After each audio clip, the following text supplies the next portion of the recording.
en usar Anaconda y Jupyter Lab y Pandas, ¿no? Pandas, como les decía ayer, es una librería para hacer análisis de datos, ¿no? Entonces, pues vamos empezando un poco. Les voy a compartir mi pantalla. Creo que ahí ya la ven, ¿verdad? Entonces, todo lo que hagamos el día de hoy, yo ya lo puse en un proyecto ahí en mi GitHub.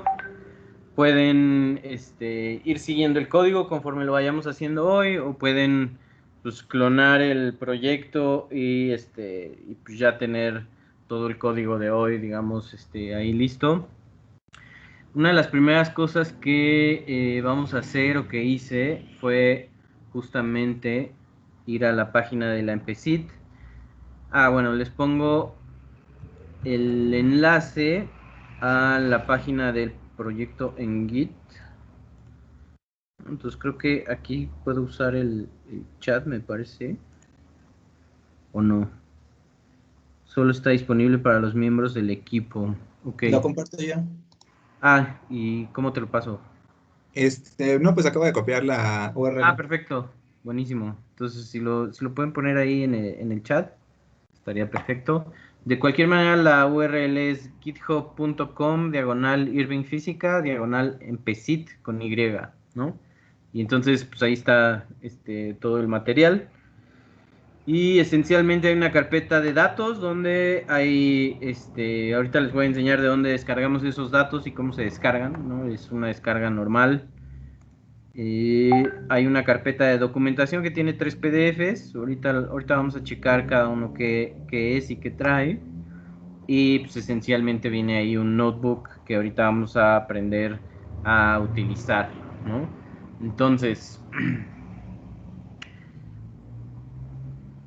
primero, aquí en este proyecto hay un enlace que nos manda directo a la página del Empecit 2017, ¿no? Y entonces aquí es en donde empezaría un proyecto de análisis de datos, ¿no?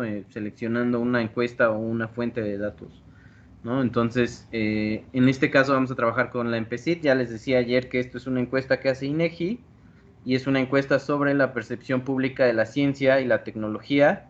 Y la última versión la hicieron en 2017. Esta encuesta en principio es bianual, pero por alguna extraña razón no existe la versión 2019, ¿no? Quizá hay por cambios en la administración de CONACYT y CONACYT no la ha solicitado, en fin. Entonces la última que tenemos es la Empecit 2017. Esperemos que en algún momento vuelva a haber Empecit, porque pues, es un instrumento muy, muy bueno y muy interesante.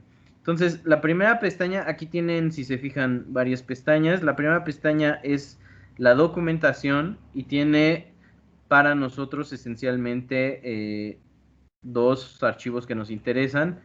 Uno es el de metodología, ahorita nos vamos a meter con él, y el otro es el cuestionario, ¿no?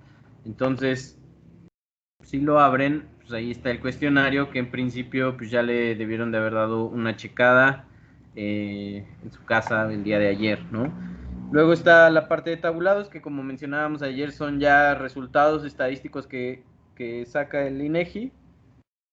Y luego la parte que nos interesa que es microdatos. Hoy en la mañana que estaba viendo esta página, vi que hay otra pestaña nueva que antes no se acostumbraba, que es algo que se llama datos abiertos. Entonces, usualmente tendríamos que ir a los microdatos y de ahí descargar este archivo, que es en un formato que se llama DBF, que es un formato que utiliza software de bases de datos, ¿no? Pero ahora existe esta nueva pestaña de datos abiertos que si le dice aquí CSV, yo en la mañana le di y entonces pues ya lo descargué. Lo descomprimen, por supuesto. Y luego si lo descomprimen, déjenme abrirlo para que lo vean. Si lo descomprimen tiene 4 carpetas y una de ellas es conjunto de datos y ya tiene nuestros datos en un formato mucho más amigable que es CSV. Como les decía ayer, el formato CSV quiere decir Comma Separated Value o valores separados por coma. Existen muchos softwares para poder abrir y visualizar esos datos, ¿no? Excel es uno de ellos, Numbers para quien ocupe en Mac. El que yo utilizo es LibreOffice, que esencialmente es la versión libre de Excel o de Mac. Y uno podría decir, pues, ¿para qué lo quiero abrir en cosas como Excel si lo que quiero es analizarlo? Pero siempre es bueno abrir esos archivos en un software de este tipo porque nos permiten verlo, ¿no? Una de las ventajas de LibreOffice sobre Excel y sobre Numbers es que te permite escoger el encoding o la codificación de caracteres en el que está escrito el archivo. Entonces, Excel y Numbers usualmente no te permiten hacerlo y asumen que la codificación está inscrita en los metadatos del archivo o que es la codificación del sistema. Cuando hacemos esto con la mayoría de los archivos que vienen desde INEGI o desde alguna fuente de datos abiertos, la mayoría de los caracteres especiales, en especial en español, salen mal, ¿no? Entonces, por ejemplo, cosas como los acentos y ese tipo de cosas se truenan por completo. Entonces, una de las ventajas de LibreOffice es que nos permite escoger el encoding tanto para importar datos como para exportar datos, ¿no? En este caso, pues, dice ahí que es Unicode UTF-8 y entonces le damos a aceptar. Y si se fijan, esto funciona exactamente igual que un Excel, ¿no? O sea, es una tabla de datos, son datos tabulares y entonces yo tengo un montón de registros y un montón de columnas y lo único que quiero ver aquí es que mis datos, pues, estén bien estructurados y no haya cosas extrañas como pues, encabezados del archivo y ese tipo de cosas, ¿no? Entonces, bueno, ya que lo abrí en LibreOffice, pues podemos seguir explorando. Hay 4 bases de datos, ¿no? Ahorita vamos a ver qué quiere decir cada una. Luego, en otra de las carpetas hay algo que usualmente antes era difícil de encontrar, pero ahora ya está en prácticamente todo, que es un diccionario de datos. Y un diccionario de datos es muy útil porque, pues, nos permite saber qué quiere decir cada una de las columnas en los otros datos, ¿no? Por ejemplo, en las otras bases hay una columna que se llama ent y aquí nos dice que, pues, quiere decir entidad, qué tipo de variable es o qué tipo de dato es. Aquí es una cadena de texto, ¿no? Y luego cuál es la longitud y si tiene un rango, ¿no? Y entonces cuáles son los posibles valores, ¿no? Entonces estos archivos de diccionarios de datos son súper útiles. Luego viene otra cosa que se llama metadatos, ¿no? Que si la abrimos son esencialmente una pequeña descripción de la base de datos, quién es el contacto, con quién podemos escribirle o llamarle si tenemos alguna duda, de qué se trata la base de datos o la encuesta, ¿no? Cada cuánto se hace la encuesta, en fin, datos ahí bastante interesantes. Y luego tenemos esto que se llama modelo entidad relación, que es una imagen, ¿no? Y que esencialmente nos dice cómo están relacionadas esas 4 bases de datos, ¿no? Entonces, para los que en algún momento estudien bases de datos, pues señala cuáles columnas pueden relacionarse entre un archivo y otro, ¿no? Esto no necesariamente lo vamos a utilizar, pero en algún momento podría ser útil cuando ya estamos haciendo el análisis, ¿no? Entonces, al bajar esta carpeta, tenemos ya todos los datos y todos los metadatos y el diccionario de datos, ¿no? Luego, si vamos a la parte de documentación, entonces, déjenme aquí, proyectos, documentación, entonces tenemos 3 archivos, ¿no? Déjenme cerrar esto. Entonces el primero es que es el diseño muestral. Y siempre es importante darle una checada. Es un documento grandísimo en donde más o menos pues hace referencia a los datos estadísticos de la encuesta, ¿no? Entonces, por ejemplo, algo que es súper importante es algo que platicábamos ayer. ¿no? La población objetivo de esta encuesta son las personas de 18 años cumplidos y más que residen en viviendas particulares en áreas urbanas de 100,000 y más habitantes, ¿no? Entonces, esta encuesta solamente se hace a personas mayores de 18 años, personas que viven en áreas urbanas con más de 100,000 habitantes. Y por lo tanto, solo tiene representatividad ahí. Luego, la cobertura geográfica, los resultados son agregados a 32 áreas urbanas de más de 100,000 habitantes.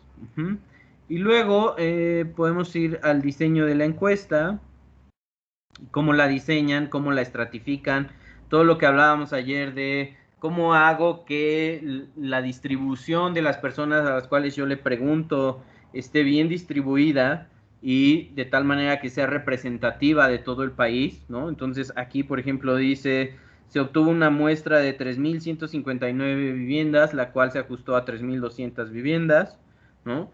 3,200 viviendas fue suficiente para conocer resultados de todo el país y no solamente eso, sino conocer resultados a un nivel inferior o a un nivel de desagregación inferior, que es el de las 32 ciudades o localidades con más de 100,000 habitantes. Y luego vienen un montón de detalles técnicos de cómo hacen esa muestra, cómo ajustan la muestra, cómo ajustan los factores de expansión, que ahorita hablaremos de qué son los factores de expansión, ¿no? Y entonces, esencialmente vienen un montón de detalles técnicos y detalles estadísticos para tener certeza de que la encuesta es válida estadísticamente, ¿no? Aquí menciona también, esto es importante, cómo se estratifican o qué variables se usaron para estratificar a las personas, para dividirlas en pequeños subconjuntos de personas a los cuales yo quiero ir y hacer encuestas, ¿no? Entonces, por un lado se utiliza la población y un montón de datos de población, desde la edad, si trabajan o no, población femenina, tasa de ocupación, en fin, un montón de datos que tienen que ver con la población. Luego un montón de datos que tienen que ver con la vivienda, ¿no? Entonces, justo lo que les decía ayer, si tu vivienda tiene entre 3 y 25 cuartos, entre 2 y 25 cuartos para dormir, los materiales de los que está hecho, en fin, todas estas variables son variables del censo que se conocen a nivel de manzana. Entonces, uno de los objetivos del censo, si bien es conocer un montón de datos de cómo se distribuyen estas variables en términos de la población de México, también una de las cosas que busca el censo es saber cómo están todas estas variables a nivel de manzana para que entonces podamos luego hacer encuestas y sepamos exactamente dónde están las personas y qué tipo de características tienen estas personas. Bueno, y luego aquí viene cuántas viviendas se encuestaron en cada una de las ciudades, ¿no? Entonces, por ejemplo, para la Ciudad de México se encuestaron solamente 100 viviendas, ¿no? Y de acuerdo a lo que platicábamos ayer, uno podría pensar, 100 viviendas es muy, muy poco como para saber resultados de la Ciudad de México. Sí, sí es poco, pero estadísticamente es válido para obtener resultados que sean representativos estadísticamente comparados con el resto de las ciudades, ¿no? Entonces, ese es el archivo de la metodología de la encuesta. Y luego aquí tenemos otro que es el cuestionario, que es justo el que les mencionaba ayer. Antes de ir al cuestionario, quisiera ir a uno más que está aquí en microdatos y es el descriptor de archivos, ¿no? Entonces, si bajamos el descriptor de archivos, que ya está en la carpeta ahí en el GitHub, podemos ir viendo para cada una de las 4 bases, ¿no? Por ejemplo, estructura de la tabla de datos de hogar, cuál es la variable, cómo se llama la variable a la que hace referencia, y luego cuál es el descriptor o los posibles resultados de esa variable. Entonces voy a bajar un poco más a donde ya se pone interesante el asunto, que es en la base de datos 3 y 4. Y entonces, por ejemplo, aquí, ¿no? Es el número de campo 23 en el archivo cuestionario básico 2, ¿no? Tenemos 4 archivos o 4 bases de datos. Entonces es el número de campo 23. La columna se llama S4P1816. Ahorita vamos a ver por qué. Y luego pregunta, ¿en México hay plantas nucleares? O ese es el nombre del campo. Y esto tiene varios códigos válidos, ¿no? Falso, no sabe. En México hay plantas nucleares, cierto, falso y no sabe, ¿no? Y entonces así están descritas cada una de las variables en las bases de datos. Entonces nosotros necesitamos esta relación para saber qué preguntas están metidas en cada una de las bases de datos y qué están preguntando. ¿Ok? Bien. Y luego entonces pues podemos ir al cuestionario. Entonces el cuestionario, todos los cuestionarios de las encuestas de INEGI empiezan con una parte de identificación, la dirección de la vivienda, ¿no? Y los datos de la persona que está entrevistando y del supervisor, ¿no? Esto es para control interno. Y luego hay una parte de la encuesta en donde dice a qué hora empieza, a qué hora termina y qué día se realizó. Todo esto es para control y esta parte no está reportada en las bases de datos. ¿Por qué? Porque tiene que ver con datos personales. Y en este país es un delito difundir datos personales. Entonces, toda esta parte no la van a encontrar en las bases de datos.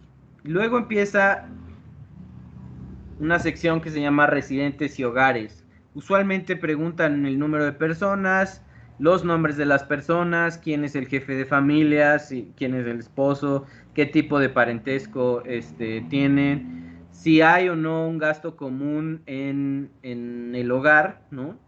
Es decir, si las personas que viven en ese hogar viven todos del mismo ingreso o cada uno tiene su ingreso. ¿Cuántos hogares o grupos de personas tienen gasto separado para comer? ¿No? En fin, son preguntas que tienen que ver con las personas que viven ahí, ¿no? ¿Cuál es su edad? ¿Cuál es su fecha de nacimiento? ¿Cuál es su nivel de instrucción? ¿Cuáles son sus antecedentes escolares?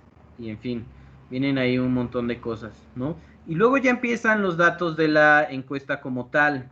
En esta encuesta preguntan cuál es el nivel de instrucción, ¿no? ¿Hasta qué año o grado aprobó usted en la escuela? Y esto es importante pues, por el tipo de preguntas que hacen. Luego, si se estudió una carrera, una maestría, un doctorado, cómo se llamaba, ¿no? Si tienes antecedentes escolares. Para esta encuesta en particular es importante si en algún momento de tu vida cursaste alguna de estas materias, ¿no? Física, biología, medicina, humanidades, ciencias sociales, biotecnología, en fin, ¿no? El tipo de escuela, si es pública o privada, la edad al último grado aprobado. Esto se cruza con la edad que tiene ahorita la persona para saber cuántos años han pasado desde que dejó de estudiar, si actualmente estudia o no, ¿no? Esta es bien interesante. ¿Le gustaría ser investigador académico, ingeniero? O si volviera a estudiar, le gustaría ser investigador, en fin, ¿no? Si trabajas o no, qué haces para ganarte la vida, en fin, un montón de preguntas ahí bien interesantes, ¿no? Y luego ya empieza con el nivel de interés y nivel de información. ¿Qué tanto te interesan los deportes, la política, nuevos inventos, ciencias exactas, ciencias sociales? En fin, la encuesta es muy amplia, ¿no? Entonces, ¿cómo funciona usualmente? Como funciona usualmente es que uno encuentra una pregunta que es interesante para analizar y luego va a los descriptores de archivos. Déjenme, abro el descriptor de archivos. Ajá. Y entonces uno empieza a ver en qué columna de la base de datos está lo que me interesa, ¿ok? Entonces ahorita nos vamos a meter a analizar a más detalle esta encuesta y nos vamos a meter con Python y Anaconda, ¿no? Entonces, la vez pasada habíamos dicho que tenían, si querían seguir el ejercicio, podían instalar Anaconda. ¿no? Esencialmente es una de las maneras más fáciles de instalar Python, ¿no? Entonces yo espero que quien quiera seguir el ejercicio pues ya fue y ya lo instaló, ¿no? Ayer habíamos, aquí está, Installation Anaconda Documentation, ¿no? Y entonces, bueno, hay muchas maneras de instalar Anaconda, lo descargan, le dan que sí, y en fin, una vez que lo instalaron en su sistema, estén en el sistema operativo que sea, y esa es una de las ventajas de instalar Anaconda, que para aquellos que tenemos Windows nos permite entonces jugar un poco como si fuera un sistema más decente, ¿no? Y esencialmente nos instala una terminal para poder trabajar de forma decente.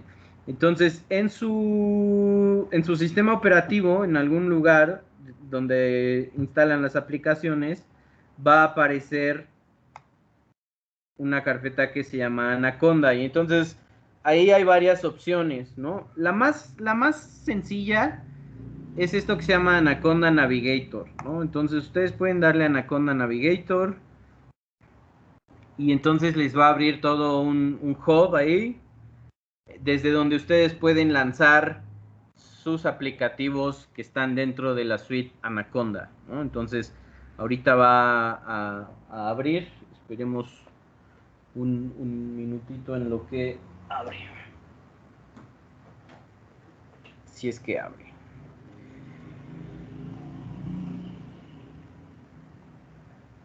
Ahí va. Aquí está, ¿no? Entonces, dependiendo de qué haya instalado Anaconda, pues habrá varias cosas que pueden encontrar aquí, ¿no? Una terminal, Jupyter Notebook, Jupyter Lab, algunas cosas para hacer visualización.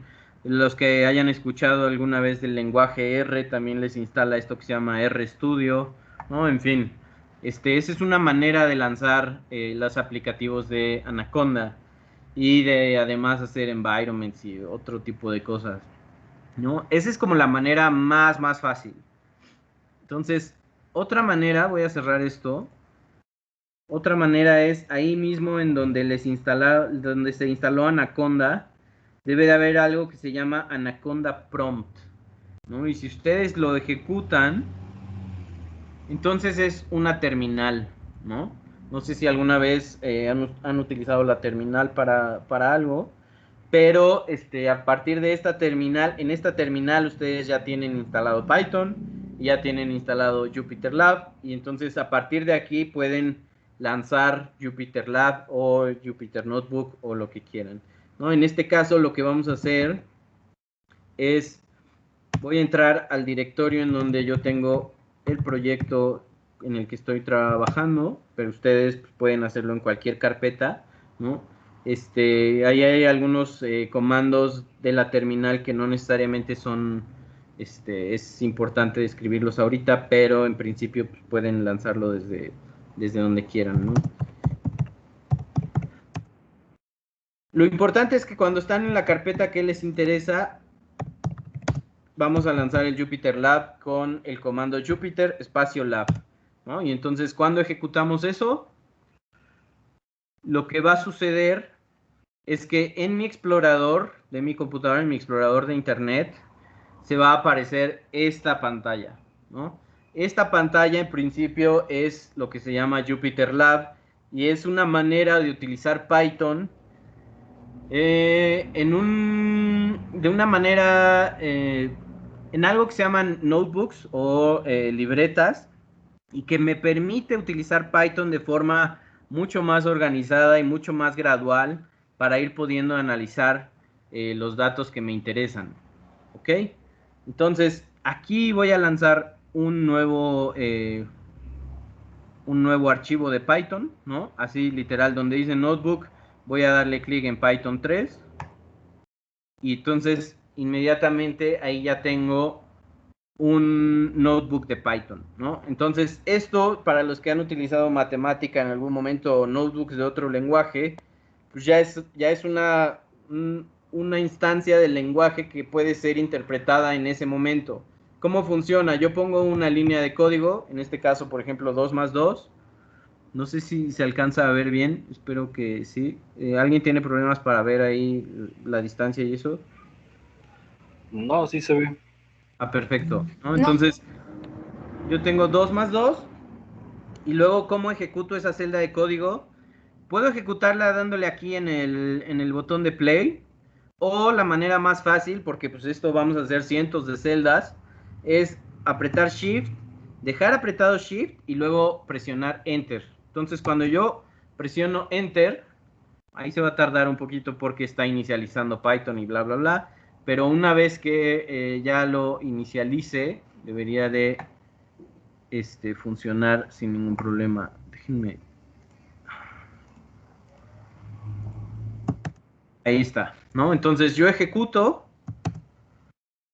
y me va a dar el resultado de mi cálculo ahí abajito, ¿no? Entonces, esto funciona como si fuera Python normal, ¿no? Entonces yo puedo ponerle 2 por 4, 8 y puedo empezar a hacer variables, ¿no? Por ejemplo, A es igual a 8 y si ejecuto, entonces eso lo guarda en memoria en una variable llamada A y luego yo la puedo usar cuando yo quiera, ¿no? Entonces aquí, por ejemplo, en esta celda voy a utilizar solamente la variable A y si la ejecuto me dice cuál es el valor. Y por supuesto puedo hacer A más 2 y me dice cuánto es, ¿no? Y en fin, funciona como un lenguaje de programación normal y ayer mencionaban que ya han utilizado Python anteriormente, entonces cualquier instrucción de Python pueden ejecutarla aquí de forma pues, bastante rápida. Esto les permite ir estructurando su análisis y su código sin tener que estar ya sea escribiendo scripts de Python y compilar y regresar, o sin utilizar el IPython, que desde mi punto de vista no es nada bonito, ¿no? Entonces, y bueno, este tiene algunas otras ventajas. Ahorita voy a borrar todas estas celdas. ¿Cómo se hace borrar esas celdas? Me pongo aquí afuera de la celda, ¿no? Le doy un clic aquí afuera y aprieto 2 veces D y entonces vuelvo a borrar todo, ¿va? Entonces, para empezar este asunto, vamos a llamar un par de librerías de Python que ya deberían de tener instaladas en Anaconda. Cuando instalaron Anaconda deberían ya de estar instaladas estas librerías de Python. Entonces, la librería principal que vamos a utilizar es algo que se llama Pandas. Pandas es una librería que surgió para hacerle competencia esencialmente a los data frames que andaban por ahí en otros lenguajes, ¿no? Entonces, ¿cómo llamo una librería? Le pongo import, le pongo el nombre de la librería y luego lo voy a guardar, voy a poner as y pd. Entonces voy a guardar toda la librería y todas sus funciones dentro de pd.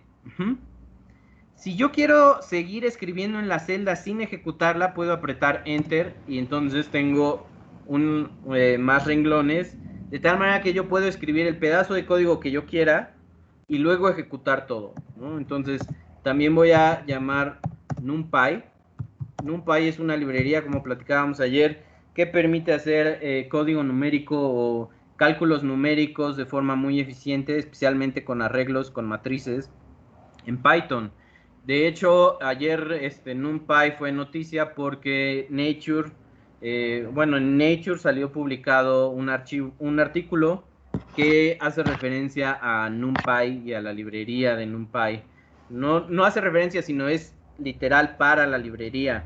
Entonces, es como la primera vez que una librería de algún lenguaje sale publicada en una revista de tan alto impacto como Nature, ¿no? Entonces, bueno, estas dos son las que vamos a necesitar. Entonces, para llamarlas, lo único que hago es escribir eso, y le doy Shift y Enter, y espero a que se compile, ¿no? Entonces, ahí yo ya tengo mis librerías cargadas en la memoria de mi computadora. Y luego voy a tratar de jalar los datos que tengo, ¿ok? Entonces, los datos que tengo, los datos que me interesan, si se fijan de este lado tengo todo un explorador de archivos de la carpeta en donde estoy. Entonces puedo ir adentro de la carpeta de datos y luego la carpeta conjunto de datos, y entonces, como les decía, tengo 4 bases de datos ahí. En la MPSID, estas 4 bases de datos hacen referencia a diferentes pedazos del cuestionario. Esta que se llama BibOg, esencialmente son preguntas que están relacionadas con las viviendas y los hogares. Luego, esta que se llama C-Socio, son preguntas que están relacionadas con temas sociodemográficos, como cuál es la edad de la persona, cuál es el sexo de la persona, si trabaja o no, y ese tipo de cosas. Y luego C básico 1 y C básico 2 son las que nos interesan porque tienen las respuestas de las preguntas que ya tienen que ver con ciencia y con la percepción de la ciencia. Entonces, el archivo que nos interesa es este, C básico 1. Jupyter Lab nos permite, si yo le doy doble clic aquí, abrirlo como si fuera un Excel y verlo, ¿no? Entonces, aquí tengo el nombre de las columnas y aquí tengo el nombre de las filas. Pero lo que quiero no es manejarlo como Excel, sino más bien cargarlo a Python y poder trabajar con él. Entonces, ¿cómo hago eso? Voy a guardar mi archivo en una variable que se va a llamar datos. Voy a utilizar para eso una función de la librería pandas. Entonces la librería pandas la tengo guardada en la variable pd. Y luego voy a utilizar una función que se llama read csv, ¿no? Entonces, esta notación de pd punto y luego una función es porque esto es un método de la librería, un método de esta variable, ¿ok? Entonces, aquí dentro de read csv voy a poner la dirección de donde está mi archivo. Entonces, en este caso voy a poner un punto y una diagonal, que quiere decir en la carpeta en donde estoy. Yo estoy aquí afuera en esta carpeta, ¿no? Entonces, entra a la carpeta datos, diagonal, y luego en la carpeta datos entra a la subcarpeta conjunto de datos. Aquí ya me equivoqué. Conjunto de datos. Diagonal.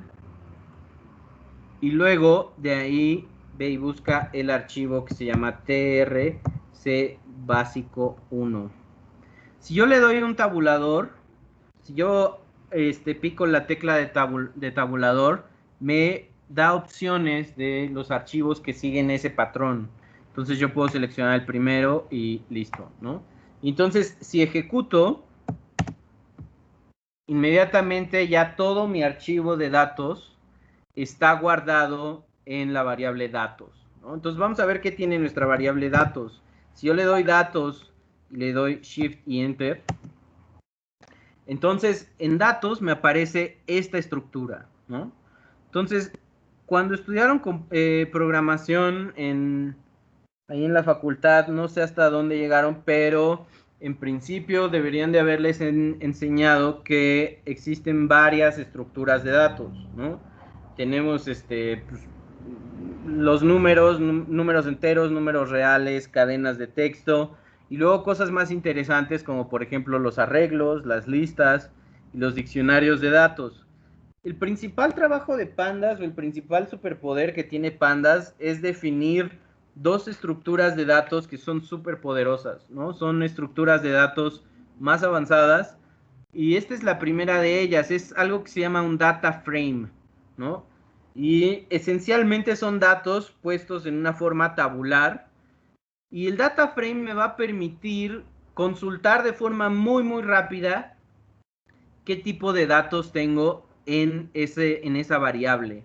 Si se fijan, tengo aquí en estas partes, ¿no? En la parte de arriba, tengo los nombres de las columnas que se corresponden con mi archivo.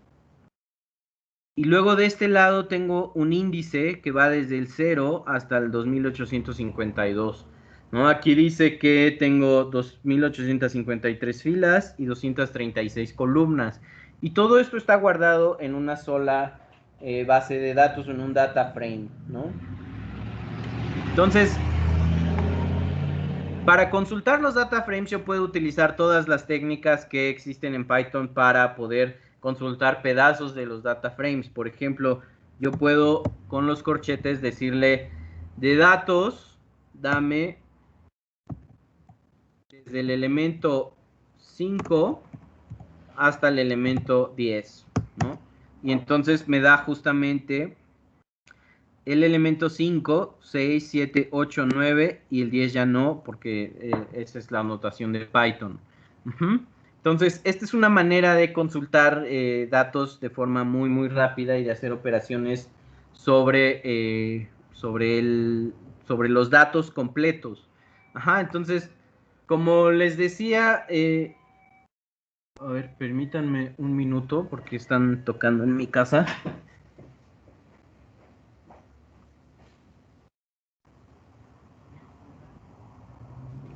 Son los del INEGI.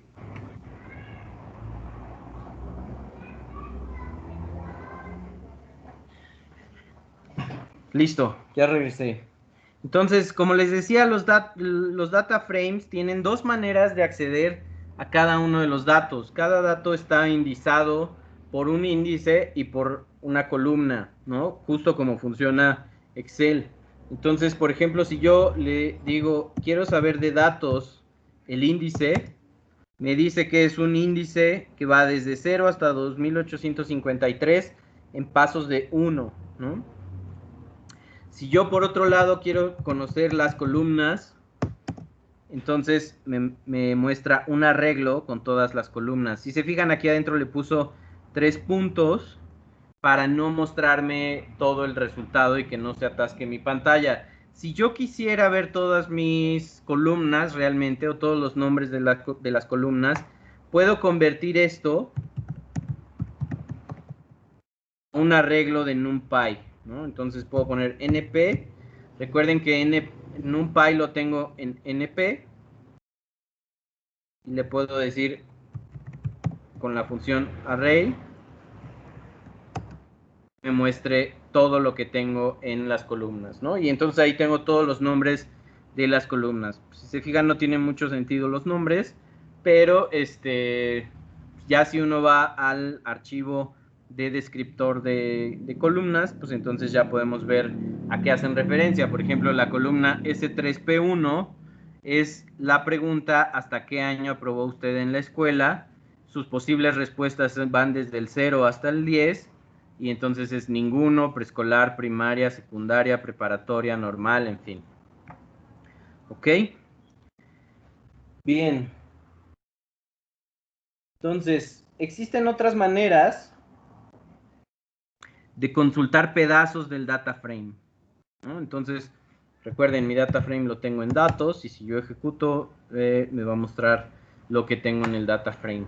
Existe una función, por ejemplo, esta función se llama .log, que es algo extraño para Python. ¿Por qué? Porque no es una función que se utilice con los paréntesis, sino se utiliza más bien con los corchetes, pero en principio me permite buscar la fila que yo quiera, ¿no? Entonces, por ejemplo, esta fila, la 2849, yo le puedo poner aquí datos.log, dame la fila 2849, y entonces me da todo lo que está guardado en la fila 2849.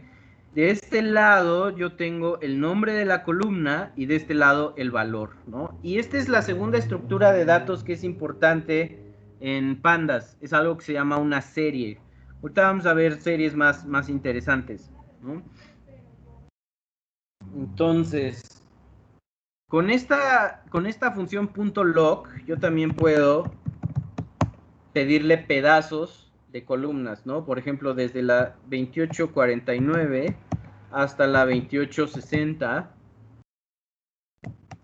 Entonces me regresa un pedacito de data frame en donde solamente tengo esas 4 filas y todas las columnas. O incluso yo puedo decirle, de las filas te voy a pasar una lista con los números específicos de qué filas quiero, ¿no? Por ejemplo, la 4, la 8, la 9 y la 4 de nuevo, si lo quisiera repetir. Y entonces me va a crear un data frame con esas filas. ¿Ok? Entonces, uno de los principales superpoderes de Pandas es justo ese, es que me permite operar sobre una estructura de datos de forma muy, muy eficiente. Me permite filtrar, me permite obtener los datos que yo quiero. Y si se fijan, estamos aplicando todo esto sobre datos que tienen una estructura de un Excel, ¿no? Entonces, es como un Excel con superpoderes. Por otro lado, también puedo llamar columnas, ¿no? Entonces, por ejemplo, le voy a decir, quiero la columna que se llama, esta columna que está aquí, NOG, ¿no? Entonces, como ya no es un número, como la columna tiene un nombre, entonces lo tengo que poner entre comillas. Y si yo ejecuto, entonces me da justamente la columna NOG. De este lado, de nuevo es una serie. De este lado tengo el índice y de este lado tengo el valor que tiene esa columna. Y por supuesto, pues yo puedo hacer exactamente lo mismo con varias columnas, ¿no? Por ejemplo, yo puedo pasarle una lista de columnas. Vamos a pasarle estas 4 columnas.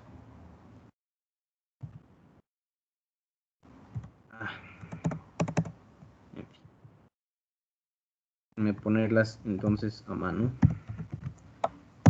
Quiero la columna per, la columna con y la columna S3P1, ¿no? Y entonces de nuevo me genera un pequeño data frame en donde yo ya solamente tengo estas 3 columnas, ¿no? Es una pequeña estructurita de datos que tiene solamente los datos que me interesan. ¿Ok? Entonces, regresemos a cuáles son las columnas de nuestro archivo, ¿no? Le voy a decir que me lo convierta en un arreglo de NumPy para que las podamos ver todas, ¿no? Entonces, esencialmente todas son respuestas del cuestionario. Podemos ir al descriptor de archivos y todas tienen que ver con respuestas del cuestionario, ¿no? Entonces, esta es la estructura de la tabla del cuestionario básico 1. Y entonces tengo a qué ciudad, a qué estado, cuándo se levantó, un número de control, cuál es la vivienda seleccionada, hasta qué año aprobó usted en la escuela, hasta qué grado aprobó usted en la escuela, en fin, todas las preguntas, ¿no? Entonces, vamos a empezar a hacer operaciones sobre ellas, ¿no? Entonces, la que nos va a interesar ahorita es esto que se llama la pregunta S3P1. S3P1 quiere decir, en el cuestionario básico es la sección 3, párrafo 1 o pregunta 1. La pregunta es, ¿hasta qué año aprobó usted en la escuela? Y podemos ir al cuestionario a ver la sección 3. Esta es la sección 4. Esta es la sección 3 y es esta, ¿no? Entonces, sección 3, pregunta 1, ¿hasta qué año o grado aprobó usted en la escuela? Y entonces, esta hoja literal es la que llena el encuestador. Esta es la pregunta que hace, no puede cambiar la redacción, tiene que leerla exactamente como es. Y luego, estas son las posibles respuestas. Entonces, solamente puede llenar en alguna de estas. Entonces, las posibles respuestas es ninguno, preescolar, primaria, secundaria, preparatoria y así. Entonces, regresemos a nuestro data frame. Y entonces, de datos, quiero explorar la columna S3P1. ¿Ok? Ejecuto. Y entonces, justamente aquí vienen todas esas respuestas. Por ejemplo, la persona que está identificada con el índice 0 respondió un 3. Y eso quiere decir que esa persona solamente estudió hasta la secundaria, ¿no? Y así consecutivamente. Si se fijan, solamente tenemos 2.853 filas. Eso, por supuesto, que no es toda la población.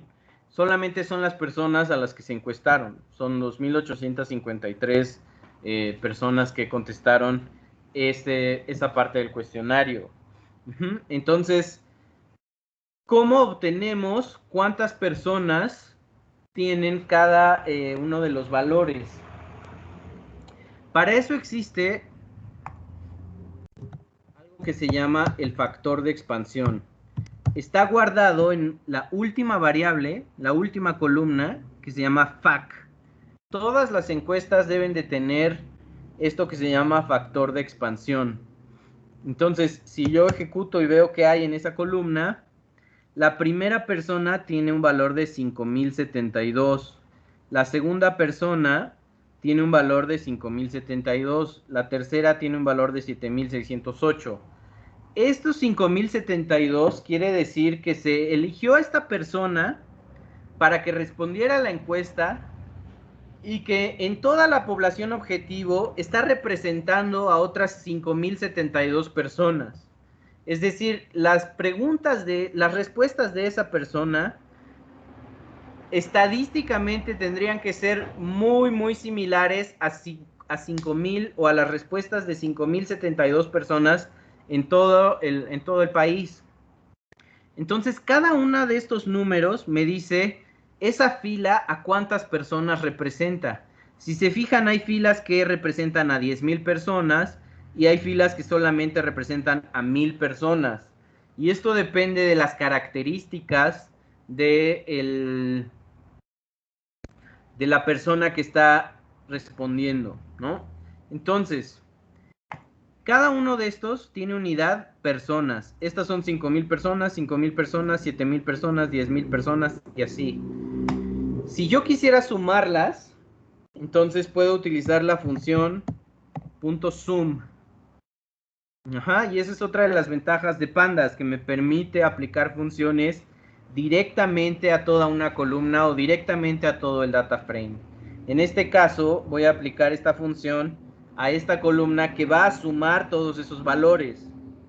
Entonces, cuando yo la ejecuto, me da un valor que es de 37.057.876 personas. Esa es la población total objetivo de la encuesta. Como habíamos visto, la encuesta está enfocada en personas de más de 18 años en México que viven en localidades de más de 100,000 habitantes. Entonces, en México tenemos 37 millones de personas y un poquito más que tienen 18 años y que viven en localidades de más de 100,000 habitantes. Y ese es nuestra población objetivo y lo que nos interesa estudiar. Como les decía ayer, en México hay cerca de 120 o 128 millones de personas, ¿no? Entonces, pero esas personas, por supuesto, pues, involucran a todas las personas que existen en el país, que viven en zonas rurales, en zonas urbanas y además de todas las edades. De esos 128 millones, solamente 37 millones tienen más de 18 años y viven en estas ciudades. Y eso es lo que nos interesa. Entonces, cruzando con la respuesta S3P1, la persona 0 respondió 3, y como habíamos visto, el 3 quiere decir que solamente estudió hasta la secundaria. De acuerdo a nuestro factor de expansión, hay 5,000 y tantas personas, que es el factor de expansión de la persona que tiene 0. Lo voy a poner aquí abajo. Datos FAC. Son 5.072 personas, que contestaron 3. Entonces, la respuesta de esta persona equivale a 5.072 personas que llegaron hasta la secundaria, ¿ok? Y entonces así vamos a ir empezando a analizar la encuesta. Además, algo que es súper importante es que Pandas nos permite utilizar estas series y estos data frames como si fueran vectores y matrices. Entonces yo puedo aplicar operaciones vectoriales y matriciales a cada uno de estas series, ¿no? Entonces, por ejemplo, aquí ese valor yo lo puedo multiplicar por -1 y y todas se vuelven negativas. Entonces, esta capacidad me permite operar de jalón sobre todo mi vector de datos de forma muy, muy rápida y muy, muy eficiente. Bien. ¿Hasta aquí alguien tiene una pregunta? Yo. Ajá. Disculpe, ¿cómo obtienen el factor de expansión? Esa es una gran pregunta, ¿no? Entonces, si nos vamos a la metodología de la encuesta, que la tengo por aquí. Entonces, puedes leer un poco de cómo lo hacen. Esencialmente lo que hacen es que tienen toda la población, en este caso los 37 millones que son la población objetivo, y luego existen estas que se llaman unidades primarias de muestreo, ¿no? Entonces, esa población objetivo o todo el territorio del país lo dividen cuando hacen el censo en esto que se llama unidades primarias de muestreo. Estas unidades primarias de muestreo, si te fijas aquí dice que el tamaño mínimo son 80 viviendas y el máximo es de 160. Entonces son unidades muy, muy chiquititas, ¿no? Entre 80 y 60 viviendas. Y tenemos todo el país desagregado en estos pequeños grupos de viviendas que están pegaditos y que son una manzana o esto que se llama una JEV, en fin, están pegaditos. Con esas estudiamos muy bien para cada una de esas las variables que mencionaba hasta acá abajo, que son variables que vienen del censo.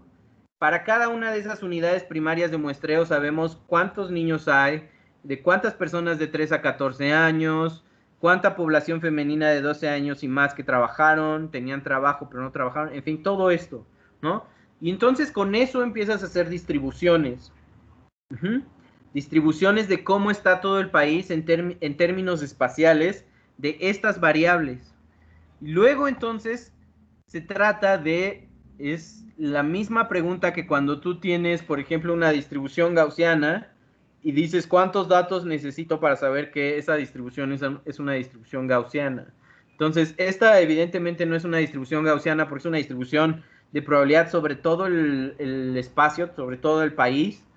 Y luego de lo que se trata es de agarrar de forma aleatoria pequeñas viviendas en estas unidades primarias de muestreo para que tú puedas representar de manera fiel esta distribución de probabilidad o esta distribución de personas. Luego, hay cálculos que pues también vienen aquí descritos en la metodología, ¿no? De cómo cada una de esas personas se puede ir ajustando para que entonces tu representación de la distribución sea un poco más fidedigna, ¿no? Entonces, si yo quisiera, por ejemplo, que en Colima, en la colonia tal, representar muy bien a las personas que están alrededor, pues entonces necesito agarrar 3 viviendas y que cada una equivalga a 5,072 y bla, bla, bla, ¿no? Es una metodología ahí. Hay libros, la mayoría de los libros de estadística básica que están enfocados a la parte de humanidades y ciencias sociales hablan de estas metodologías, ¿no? No es complicado, pero sí tiene un montón de ajustes estadísticos ahí, ¿no? Entonces, esencialmente, esa es la manera en la que se hace. Y luego, además, esos factores de expansión son válidos para hacer otras encuestas, ¿no? Entonces, muchas de las casas encuestadoras, por ejemplo, pues, todas estas salen en la tele cuando son tiempos electorales, utilizan estos muestreos y estas unidades primarias de medida para saber en dónde ir y preguntar, ¿no? Y qué factores de expansión ponerle. Muy bien. ¿Alguna otra pregunta? Gracias.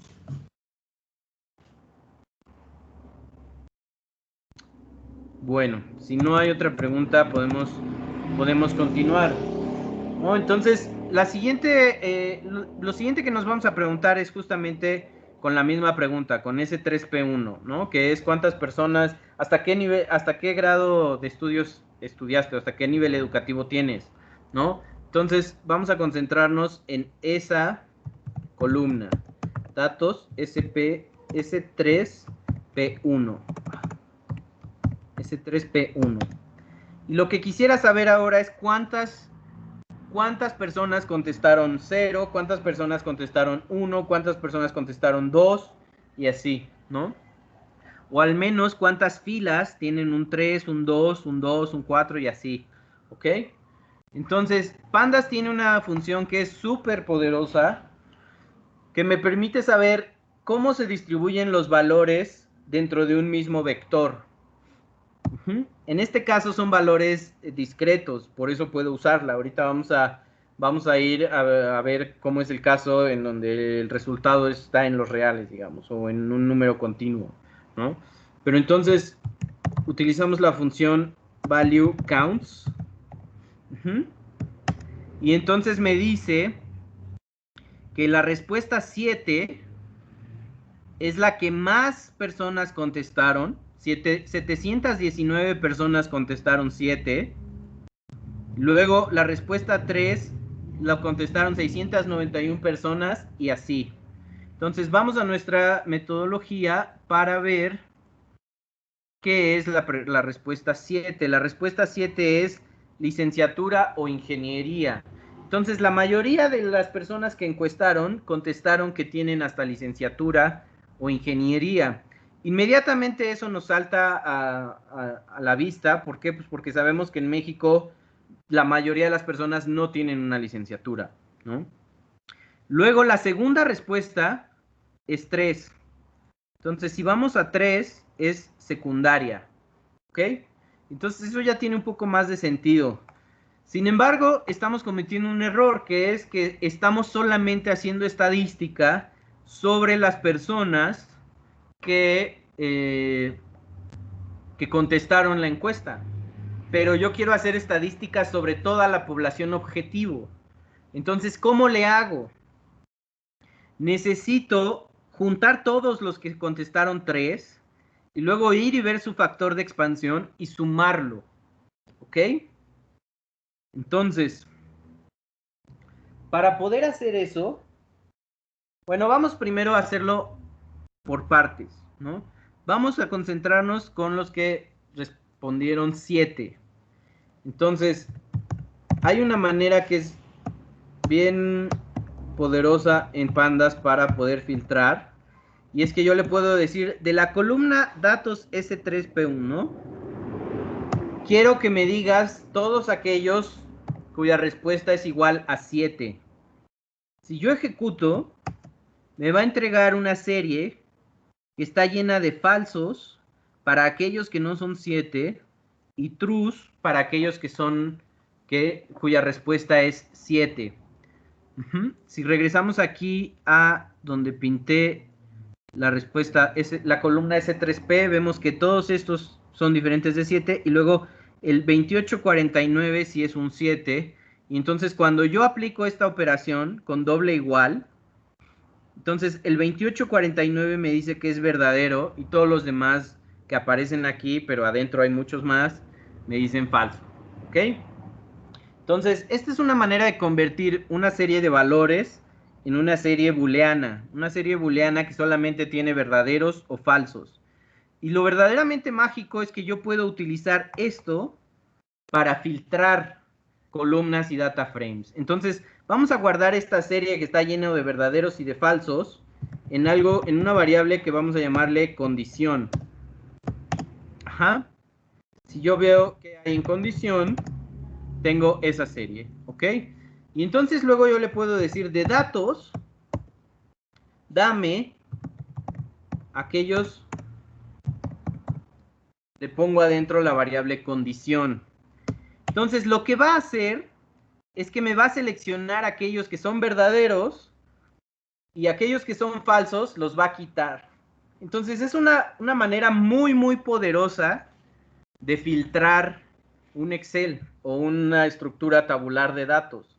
Si nos fijamos aquí, yo tengo 719 filas, que es exactamente el número de personas que contestaron un 7. Yo, por supuesto, puedo cambiarle aquí a cuántas contestaron un 3, y entonces ahora voy a tener un data frame diferente con 691 filas, y así. Vamos a concentrarnos en el del 7, ¿ok? Entonces, a mí me interesa no todo el data frame, sino solamente de estas personas, cuál es su factor de expansión, porque eso es lo que tengo que sumar. Y entonces puedo aquí a este data frame pedirle la columna FAC. ¿Ah? Recuerden, en este data frame solamente tengo personas que contestaron 7 y tengo sus factores de expansión. Entonces la primera persona que contestó un 7 está en el índice 5 y equivale a 4,792 personas. Luego aquí tengo una persona que equivale a cerca de 10,000, otra que vale 7,000 y así. Y entonces lo que tengo que hacer es sumarlo. ¿Sí? Entonces le pongo punto sum y resulta ser que tengo 7,586,872. De mi universo de personas objetivo, 7,500,000 tienen hasta licenciatura. ¿Ok? Entonces yo tendría que repetir este cálculo para cada uno de los posibles valores. Como bien vimos, son 10 posibles respuestas diferentes y entonces hacer esto es muy, muy tedioso para las 7 diferentes y luego tendría que estar guardando esto en variables para luego operar sobre ellas. Antes de pasarnos a ver cómo se hace para todos, vamos a calcular qué porcentaje es este. De 35 millones, sí eran 35 millones, 37 millones, 7,500,000 contestaron que tienen hasta un grado de licenciatura. Entonces, este valor, y yo puedo seguir escribiendo aquí sobre mi celda, esto es lo mágico de los notebooks, ¿no? Entonces yo puedo poner, divídelo entre datos, ¿sí? Datos, recuerden, son todos mis datos. Quiero la columna de todos los factores de expansión y esa suma. ¿Ok? Y entonces me da un punto 2. Y luego, por supuesto, ahí mismo lo puedo multiplicar por 100 y entonces me da un 20%, ¿no? También, por supuesto, podría hacer esto por partes, ¿no? Si yo fuera un poco más ordenado, podría decir, vamos a ponerle B1 solamente por tener un nombre de variable. Luego esta parte pues, le vamos a llamar total. Ajá, y entonces lo que me interesa es B1 entre el total por 100. Y es el mismo 20%, ¿no? ¿Cuál es la diferencia? La diferencia es que pues, aquí estoy concatenando un montón de operaciones, ¿no? Cuando estamos haciendo análisis de datos es muy, muy común que estemos concatenando operaciones de esa manera.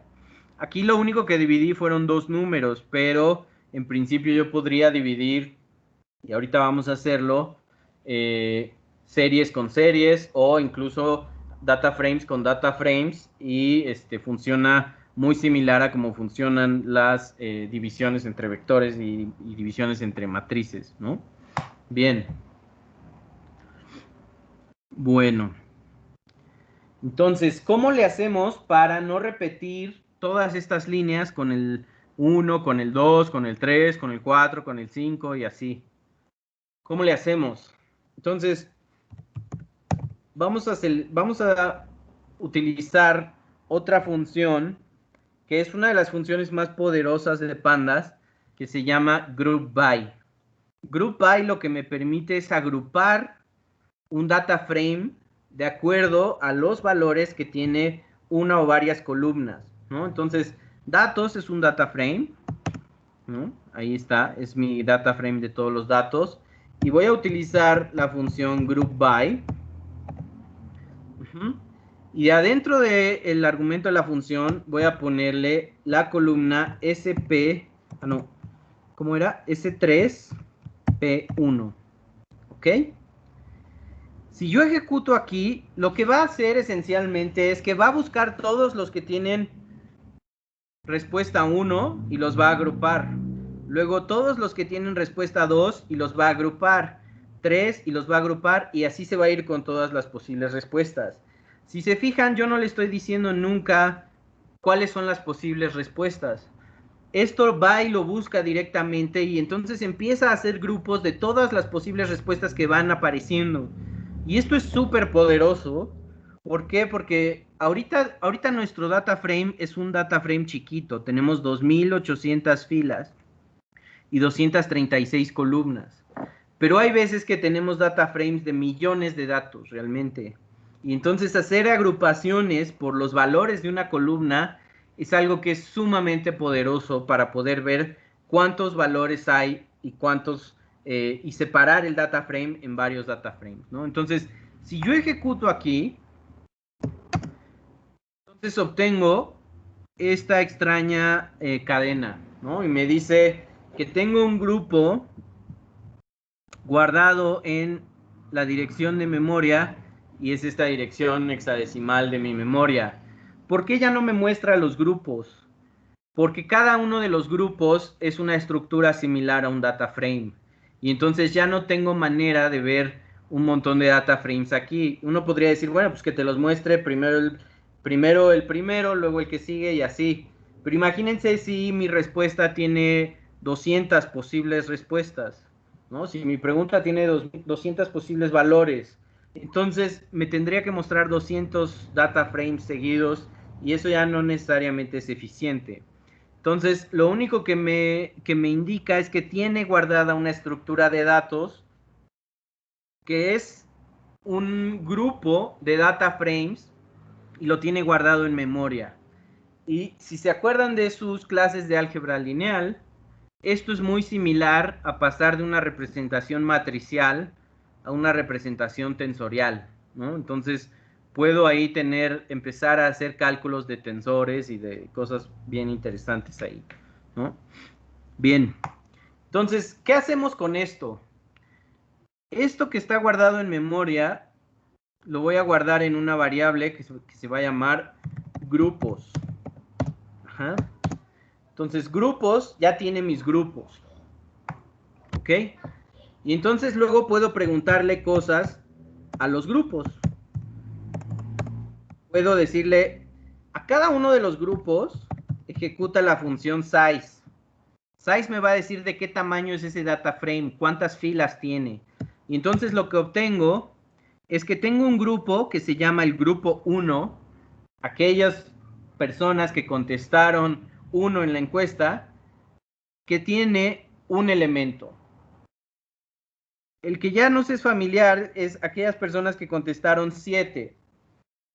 Tiene 719 elementos, ¿no? Entonces, de alguna manera yo ya conseguí que separara mi data frame, todo mi data frame, en pedazos de data frame que siguen esta regla, ¿no? Dame aquellos que son iguales a 7, dame aquellos que son iguales a 8, que son iguales a 9, ¿no?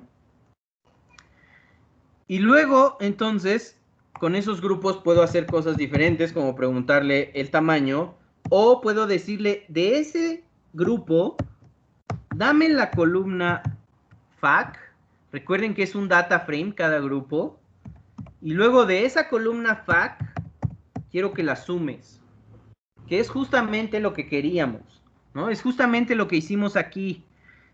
Encontramos todos los que tenían respuesta 7, filtramos nuestro data frame y lo sumamos, ¿no? Entonces, cuando yo voy a hacer esto, va a ser esa misma operación sobre cada uno de los grupos. Y de nuevo, aquí vean el poder, solamente tengo 10 grupos, pero ¿qué pasa si yo tuviera 4.500 grupos en un data frame que tengo millones de datos, ¿no? Entonces, usualmente, como hacemos esto en la programación que nos enseñaron, la programación básica, es hacer un for o hacer un ciclo. Pero esto tiene funciones, y esto es uno de los principales poderes de Pandas, que nos permite cambiar de una representación en donde yo estoy ejecutando línea por línea o instrucción por instrucción, a una representación que es muy, muy similar o muy parecido a cosas que manejamos los físicos y los matemáticos, que son matrices, ¿no? Y entonces yo quiero ahora operar sobre toda la matriz, No sé si en algún momento en álgebra lineal, sí, seguro que sí, vieron el ejemplo de cómo resolver un sistema de ecuaciones diferenciales. Entonces prácticamente ponían todas las ecuaciones diferenciales en una matriz y luego pues, se trataba de diagonalizar la matriz, ¿no? Entonces en cuántica también hacemos cosas similares. Entonces pasar a una representación matricial muchas veces nos permite aplicar operaciones de forma muy, muy eficiente. Y lo que está haciendo aquí Pandas es que nos está permitiendo hacer esas operaciones de forma muy, muy eficiente, ¿no? Entonces, vamos a ver qué se obtiene cuando yo ejecuto esto, ¿sí? Entonces, cuando ejecuto, me dice que personas con la respuesta 1, si regresamos aquí, tengo que personas con la respuesta 1, solamente una persona contestó en la encuesta, 1. Pero ya cuando voy y veo los factores de expansión y los sumo, tengo que esa persona equivale a 135,000 personas. ¿Ok? Luego tengo la respuesta 2, en donde ahí tengo ya cerca de 6 millones. La respuesta 3, que tengo 8 millones. La respuesta 4, que son 9 millones. Y entonces empezamos a ver cómo pues existen dos grupos, ¿no? Es bien interesante cómo existen dos grupos. Gran parte de la población, aquí tenemos cerca de veintitantos millones, están concentrados en respuestas que son abajo de 4. Entonces estudiaron abajo de la preparatoria, ¿no? Y luego tenemos otro grupo de respuestas que están concentradas en el 6 y en el 7, que son carrera técnica o comercial y licenciatura o ingeniería. ¿Bien? Perfecto. Entonces, ahora ya sabemos cómo se distribuyen nuestras personas de acuerdo a la respuesta. Antes habíamos obtenido que la mayoría de las personas habían contestado que tenían una carrera universitaria. Ahora vemos que el número sí es alto, pero no es el más alto. Hay otros dos que son más altos, que son las personas que estudiaron hasta secundaria y las personas que estudiaron hasta preparatoria. ¿Bien? ¿Hasta aquí alguna duda?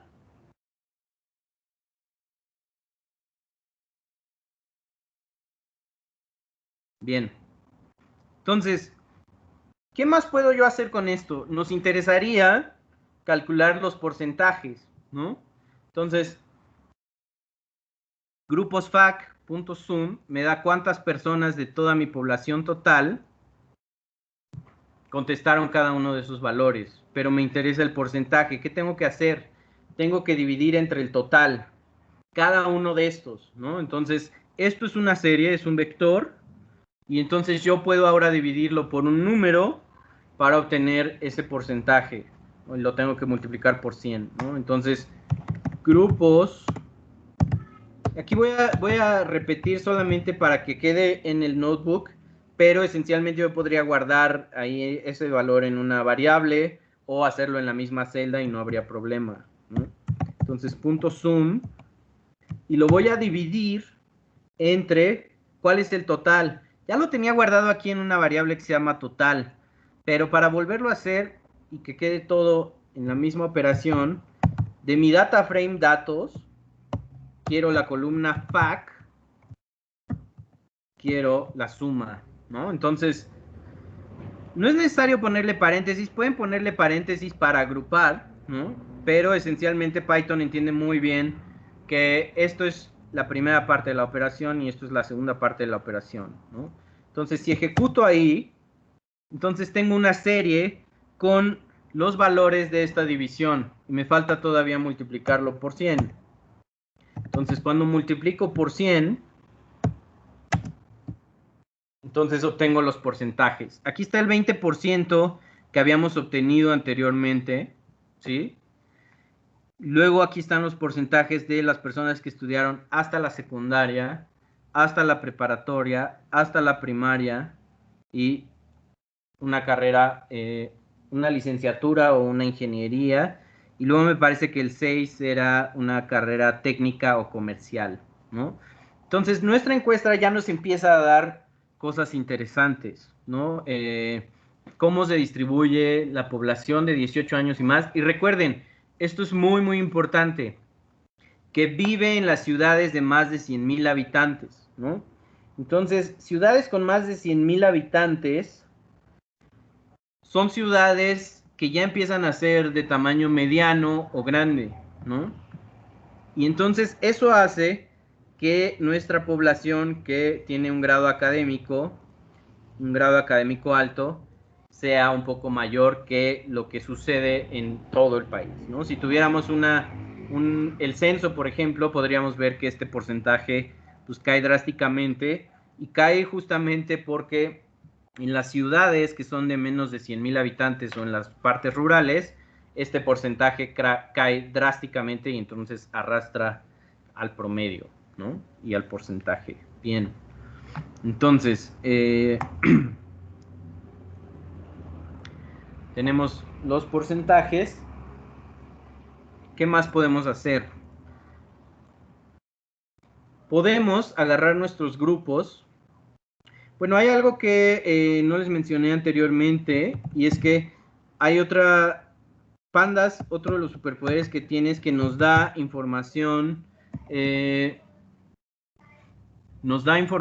estadística de todo el vector o de toda la columna de forma muy, muy, muy fácil, ¿no? Entonces, por ejemplo, aquí yo tengo datos fac, que son mis factores de expansión, y yo podría decirle cuál es el promedio, ¿no? Entonces, min, y me dice el promedio, pero hay una manera de saber pues, valores que me interesan cuando hago análisis de datos de forma recurrente, que es describe, ¿no? Descríbeme esa columna. Entonces, cuando yo describo esa columna, me dice que la columna FAC tiene una cuenta de 2,853, ¿no? 2,853 es el número de filas. Y aquí es importante que esa cuenta solamente toma en cuenta los valores que son diferentes de un valor nulo. Entonces, algo que también es súper poderoso en Pandas es que puedes trabajar con Exceles o con archivos de datos que traen valores nulos, y Pandas ya sabe muy bien cómo tratar con ese tipo de datos. Entonces, si por ejemplo en la mitad de mis filas tuvieran un valor nulo en la columna FAC, aquí tendría la mitad de los valores diciéndome que solamente tengo la mitad como valores válidos. Y todas las demás cantidades las calcularía solamente sobre esos valores válidos. También me calcula el promedio, que es min, ¿no? La desviación estándar, el valor mínimo y el valor máximo, y además lo que llamamos los cuartiles, ¿no? El 50% es la mediana, y luego el primer cuartil y el tercer cuartil, ¿no? ¿Qué quiere decir? Si ordeno todos los datos de mayor a menor, ¿en dónde está el dato en donde mi set de datos se parte en 2 o se parte en 4 y en fin, así, ¿ok? Bien, ¿hasta aquí alguna duda? Perfecto, vamos bien. Entonces, yo además puedo utilizar estas funciones sobre mis grupos, ¿no? En grupos, recuerden que tenía pues todas las personas que respondieron de diferente manera a la pregunta S3P1. Entonces, en grupos yo puedo decirle, dame la columna FAC y descríbemela. Ajá. Entonces, cuando yo hice esto en la columna FAC de datos, de un data frame, obtuve una serie, un vector, ¿no? Entonces yo tenía una matriz, apliqué una función que me da como resultado un vector. Ahora, aquí yo tengo grupos, y si recuerdan, cada grupo es un data frame en sí. Como les decía, funciona muy similar a cómo funcionan los tensores, ¿no? Entonces, esta función me va a regresar un vector por cada uno de esos data frames. Y entonces eso lo puedo ordenar de nuevo en un data frame. Cuando yo ejecuto, me da un data frame que me pone como índice la respuesta, ¿no? Entonces, estos son los que respondieron 1, 2, 3, 4 y así. Y luego en las columnas me da los resultados de todas estas variables estadísticas que habíamos calculado.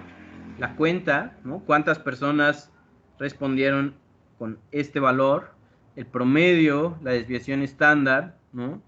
El valor mínimo y los cuartiles y el valor máximo. Si se fijan aquí, este tiene la desviación estándar igual a un valor nulo. Así es como aparecen los valores nulos en pandas. ¿Por qué aparece un valor nulo? Pues porque es la desviación estándar y yo no puedo calcular una desviación estándar cuando solamente tengo un dato. El promedio sí lo puedo calcular porque pues, el promedio es igual a ese dato, pero la desviación estándar ya no. ¿Ok? Bien. Entonces, hagamos algo un poco más interesante,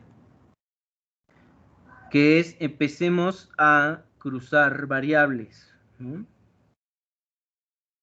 Entonces, por supuesto, vamos a ver nuestro cuestionario.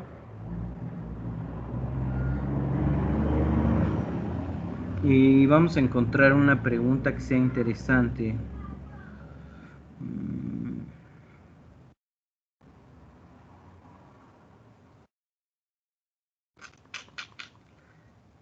Considera que su nivel de información... Considera que su nivel de información en torno a los mismos temas es muy buena. Ah, bueno, pero este van a ser varias. Ok, podemos hacer con esta, ¿no? Entonces, es la pregunta de la sección 3, es la pregunta 2. Entonces vamos a nuestra descriptor de archivos. Entonces tengo la sección 3, pregunta 2. Ah, no, no es la sección 3, es la sección 4, me parece. Vamos a ver. Sí, la sección 4. De la sección 4 es la pregunta 2. Entonces necesito la sección 4. Pregunta 2. Sección 4. Pregunta 2.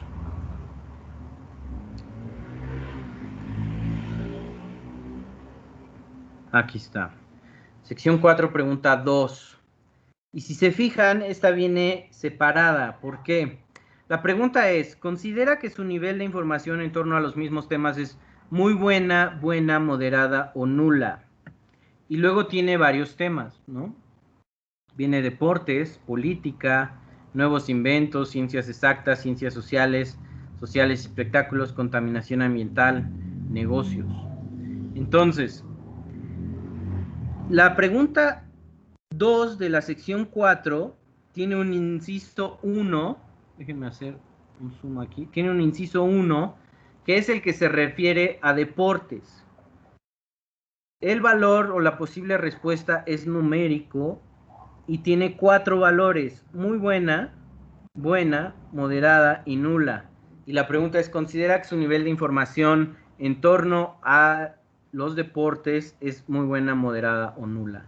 Entonces, vamos a ver qué dijo la gente con respecto a eso. De datos,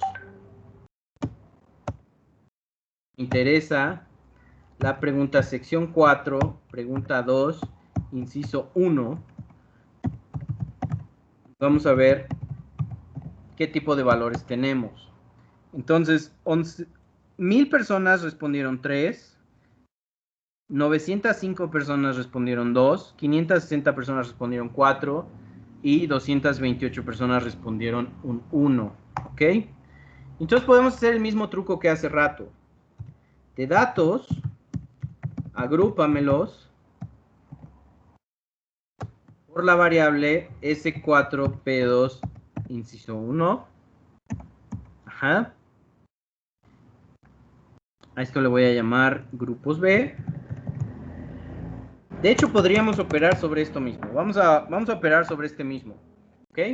Para que vean que no necesariamente tengo que estar guardando en variables, sino puedo estar operando. Y esencialmente, esa es la magia de los notebooks, que me permiten regresar y ver mi código, ¿no? Entonces, S4P2-1, quiero que me des de cada uno de esos data frames. Bueno, primero quiero que me des el tamaño, ¿no? Entonces, el tamaño es exactamente igual a lo que habíamos preguntado antes, a value counts. ¿Por qué? Porque el tamaño me dice cuántas personas contestaron 1, 2, 3 y 4, ¿ok? No me interesa el tamaño, me interesa los factores de expansión sumados. Entonces, de cada uno de esos data frames, te voy a pedir la columna fac y esa columna súmala. ¿Ok? Y entonces, ese es el número de personas que contestaron 1 en todo el universo de la encuesta. Entonces, que contestaron 1, tengo 3.780.000 personas. La respuesta 1 es muy buena. Luego buena, moderada y nula. ¿Ok? Entonces tengo 3 millones buena. Si es, no, es muy buena. Luego 11 millones moderada. No, buena. 14 millones moderada y 7 millones nula. ¿Ok? Y bueno, entonces aquí podemos hacer el mismo truco de los porcentajes y bla, bla, bla. Pero lo que también podemos hacer es ir y ver cómo se distribuyen las otras preguntas. Datos.groupby. Y ahora le voy a decir inciso de política, de nuevos inventos, de ciencias exactas, ¿no? Entonces es el inciso 4. Y le voy a decir que me dé la columna fac, me la sume, ¿sí? Y entonces aquí vean cómo se compara esto, ¿no?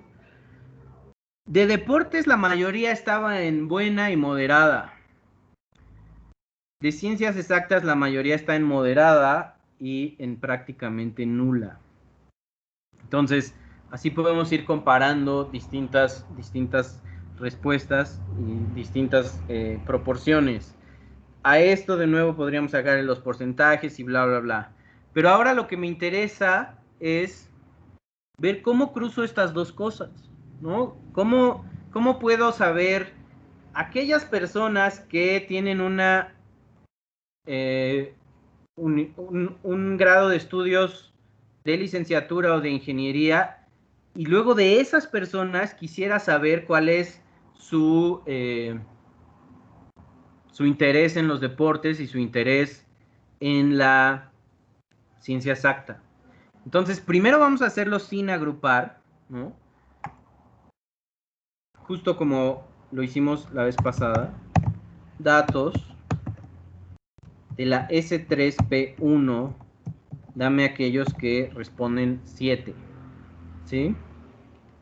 Esto, recuerden, me da un vector lleno de falsos y de verdaderos, y con ese yo puedo filtrar todo mi data frame, ¿no? Entonces, a este data frame le vamos a llamar universitarios. Universitarios, ¿ok? Eso ya es un data frame. Y entonces ahora puedo hacer exactamente el mismo truco. De universitarios, agrúpamelos S4P2-1.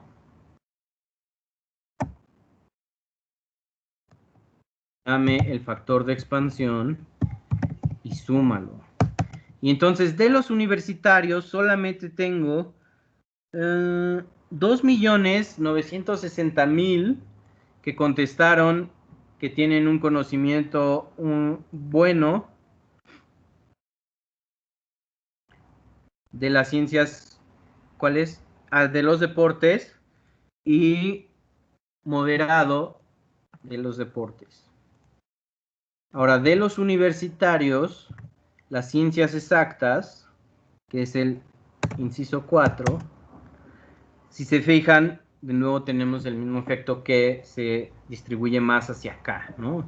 Hay muchas más personas, hay 1.647.000 personas que dicen tener un conocimiento nulo de las ciencias exactas, pero ya tenemos aquí 2 millones y 3 millones de universitarios que dicen ciencias exactas, ¿no? Entonces, la idea es cómo hago esto de jalón. Una vez más, hacer esto con 7 y luego el 6 y luego el 5, pues es muy, muy tardado, ¿no? Entonces, ¿cómo lo hago? Pues puedo hacer exactamente lo mismo que hice para los otros casos. Group by no necesariamente acepta solamente una columna como argumento.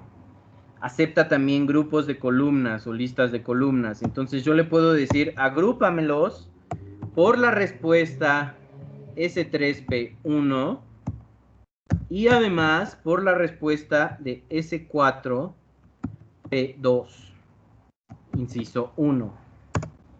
¿Ok?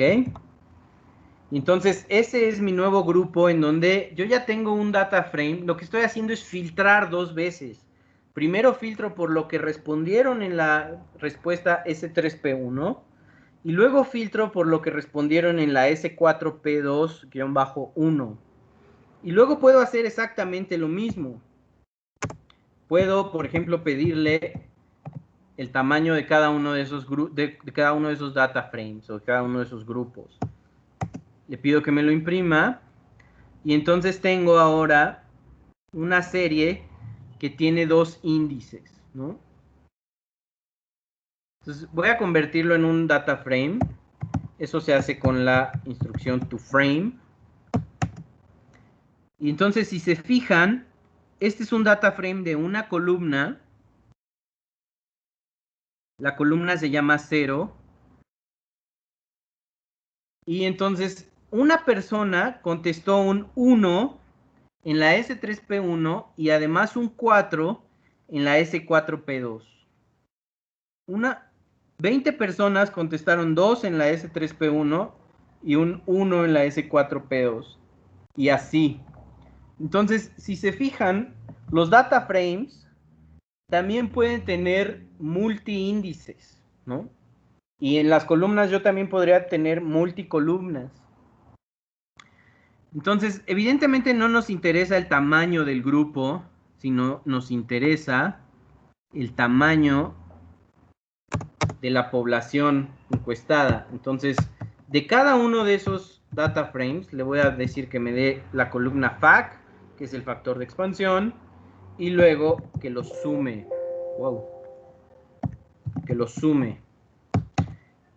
Y de nuevo lo convierto en toFrame, ¿sí? Ahora, toFrame tiene un parámetro, puede tener un parámetro que es el nombre de la... ¿Sí es? Creo que... A ver, déjenme ver. Esto es personas. Sí. Entonces, si yo le pongo... toFrame convierte una serie a un frame. Y las series, por definición, tienen solamente una columna. Entonces, si yo le pongo una cadena dentro de la instrucción toFrame, es el nombre que le va a poner a esa columna en el nuevo data frame que va a crear, ¿no? Entonces, ahora sí yo ya tengo esto en términos de personas. Aquí, en la respuesta 7 de la primera pregunta, tengo que se subdivide en cada uno de estos, ¿no? En las preguntas 1, 2, 3, 4, y este es el número de personas que contestaron 7 en la primera y 1 en la segunda, 2 en la segunda, 3 en la segunda o 4 en la segunda. Entonces, si se fijan de esta manera, yo puedo hacer filtrados muy complejos y cruzado de variables bien interesantes en una estructura de una encuesta que pues tiene un montón de preguntas que se antoja cruzar, ¿no? No necesariamente a mí me interesa cuántas personas son universitarias, pero sí me interesa de las personas que son universitarias, cómo se distribuye las personas que tienen buen conocimiento de la ciencia o que pues contestaron algunas otras cosas en las preguntas, ¿ok? Bien. Entonces, por último, vamos a sacar los porcentajes. ¿Cómo hacemos los porcentajes? Pues de la misma manera exactamente. Esto es un data frame. Entonces lo voy a dividir entre datos. Datos es todos mis datos. La columna FAC sumada. Eso es el total. Luego lo voy a multiplicar por 100. Y entonces aquí tengo los porcentajes, que ya es mucho más interesante, ¿no? Entonces, vamos a analizar un poquito cómo se distribuye. Esto es con deportes. Vamos a hacerlo con la de ciencias exactas, ¿no? Entonces cambio del inciso 1 al inciso 4 y entonces obtengo ahí el resultado. Conocimiento, ¿cuáles eran las respuestas? 1 es muy bueno, ¿no? Entonces vamos a concentrarnos en muy bueno.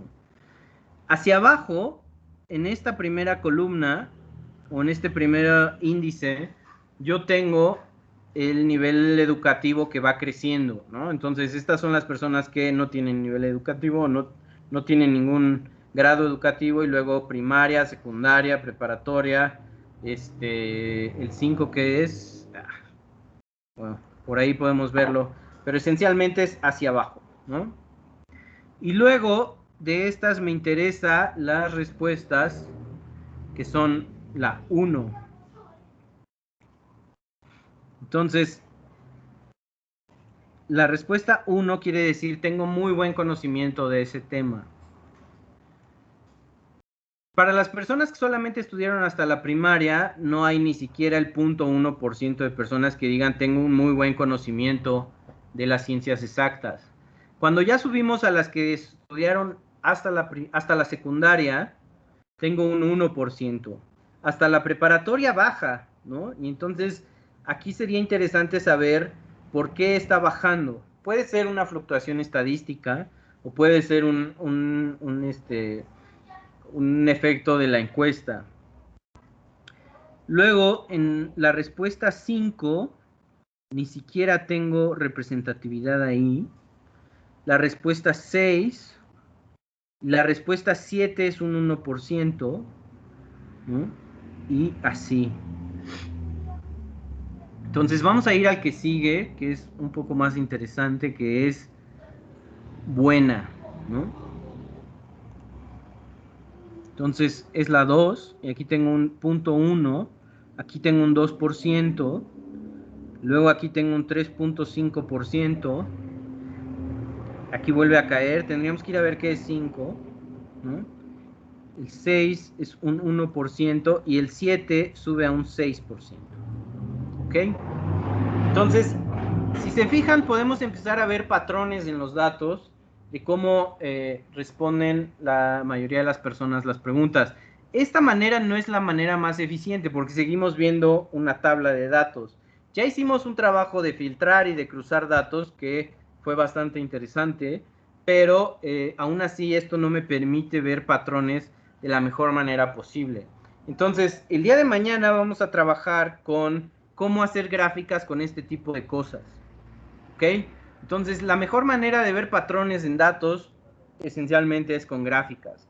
Ustedes lo han visto en sus prácticas de laboratorio, en donde si tengo los datos ahí en una tabla, no necesariamente estoy viendo cosas, especialmente si la tabla es así de grande, pero cuando lo paso a una gráfica empiezo a poder ver cosas interesantes en los datos, ¿no? Entonces mañana vamos a dedicar un rato a ver cómo graficamos este tipo de cosas en Python y con pandas. Bueno, no con pandas, con otra librería que se llama Bokeh. Y al final de la sesión y al final del taller vamos a explorar un poco qué tipo de cálculos está haciendo la gente con este tipo de datos, y pues voy a mostrar ahí algunos papers de algunos físicos que están estudiando este tipo de cosas. ¿Va? Entonces, no sé si alguien tiene alguna pregunta en estos últimos minutos que nos quedan para concluir. Hola, yo sí.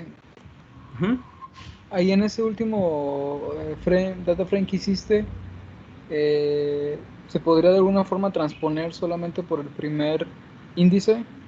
De forma que, bueno, creo que se vería mejor como que cada columna fuera una de las secciones a las que estamos mirando, primaria, secundaria, así. Y hacia Sí, abajo la- las respuestas que dieron. sí, se puede transponer e incluso se puede volver a filtrar, ¿no? Yo ahorita ya no lo filtré porque, bueno, pues prefería ahí tenerla toda, pero en principio se puede volver a filtrar y pues, incluso podemos, ahí teníamos un data frame de una columna, pero existe una función que se llama reset index, que lo que hace es que lo que tengo en el índice lo vuelve una columna y entonces ahora lo vuelve muy filtrable, ¿no? También se puede hacer a través de la función .log que la veíamos al inicio, ¿no? .log decíamos me sirve para de alguna manera consultar mi base de datos y decirle dame la fila que tiene el índice 1 o el índice 3 o el índice 5.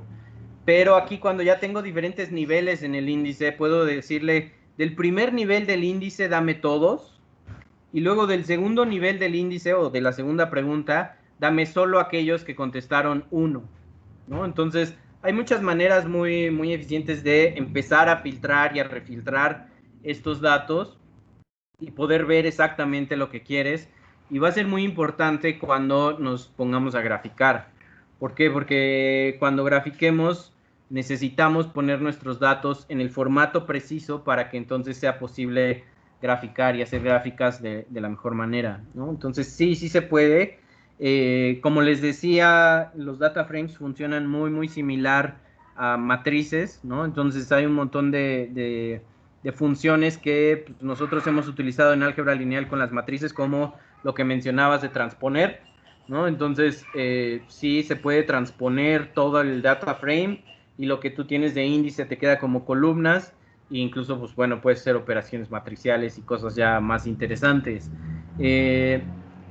Manejar los data frames es bien intuitivo una vez que ya empiezas como a jugar con algunos datos, ¿no? Entonces, conforme le empieces a dar y a practicar con algunos datos, vas a empezar a hacer operaciones que ya son mucho más complejas y te permiten entonces tener una manipulación de datos muy, muy, muy eficiente, ¿no? Puede ser con datos como estos que simplemente tienen 2000 filas y 200 columnas, o como mencionaba, puede ser un data frame que tiene millones de datos y cientos de miles de columnas, y si tienes memoria suficiente, pues lo puede soportar sin ningún problema.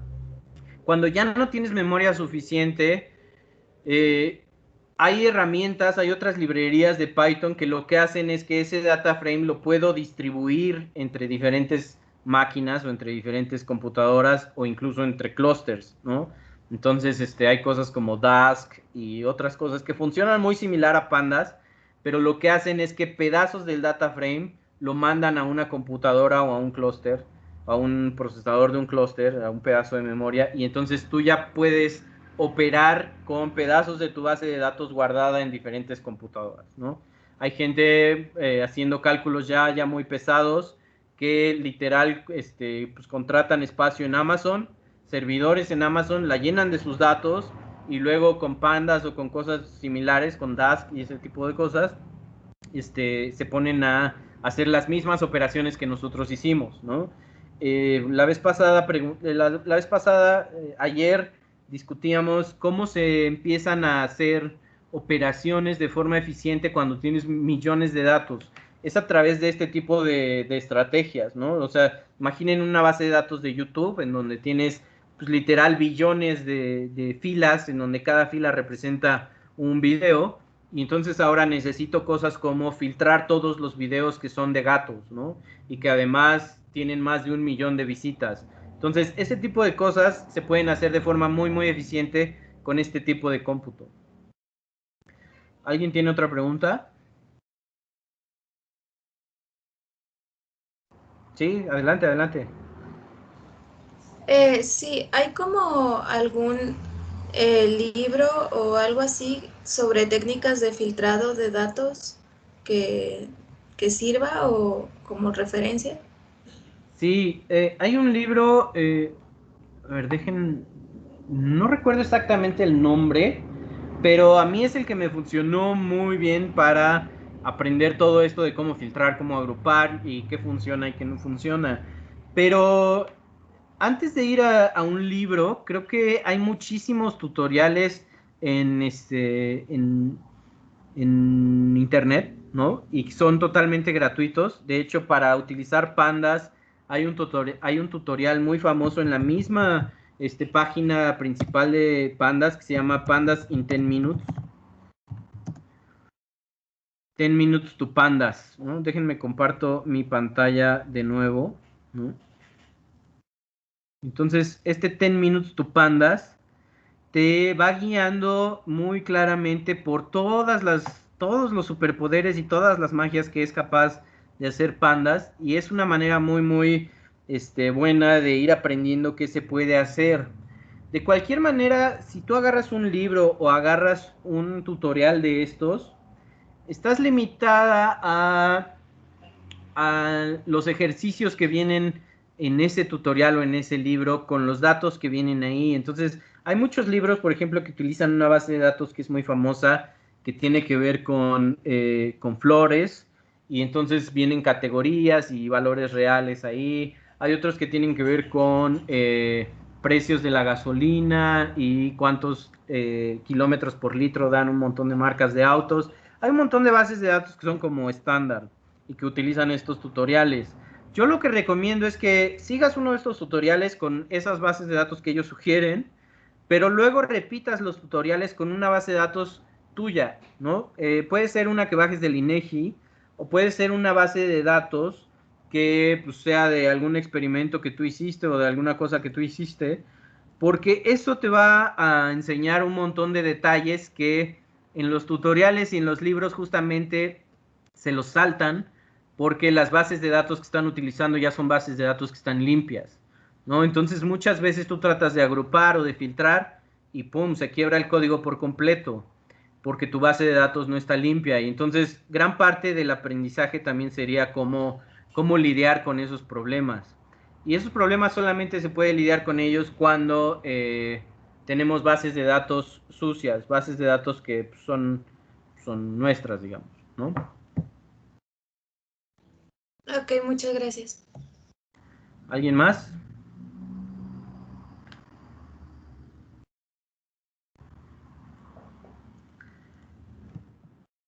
¿Alguna otra pregunta? ¿Alguna otra cuestión? No. Bueno, entonces, por ahora aquí le dejamos. Les recomiendo que si les interesa esto, en su casa traten de repetir los ejercicios que hicimos el día de hoy, ¿no? La mayoría están subidos ahí en el GitHub y están descritos ahí pues, con algunos comentarios. La última parte que es en donde ya hacemos, acoplamos y cruzamos variables, no está en el GitHub, pero yo creo que mañana en la mañana subiré algunos pedazos de esa base o de esa parte, ¿no? Entonces, traten de montar la base, ir al INEGI, descargarla, empezar a filtrar, empezar algunas otras cosas, ya sea con esta base o con cualquier otra base que ustedes tengan, ¿no? Por ahí ayer mencionaba alguien, pues yo estoy trabajando con un modelo de Ising, no sé si están haciendo simulaciones o no, pero montar bases de datos y empezar a analizarlas con estas herramientas y con esta potencia, pues empieza a ser muy agradable y muy interesante. Bien, bueno, pues si nadie tiene otra pregunta o otra cuestión, entonces creo que por el día de hoy es todo. Y entonces nos vemos mañana para aprender un poco de cómo se grafica en este ambiente y pues para hablar un poco de ya artículos y cosas mucho más interesantes que tienen que ver con pues, físicos y gente que está haciendo cálculos con bases de datos de este tipo, ¿no? Bien, pues entonces, si nadie tiene otra cosa, nos vemos y pues gracias por su tiempo. Muchas Gracias. gracias. Hasta Adiós. luego. Luego, gracias. Bueno.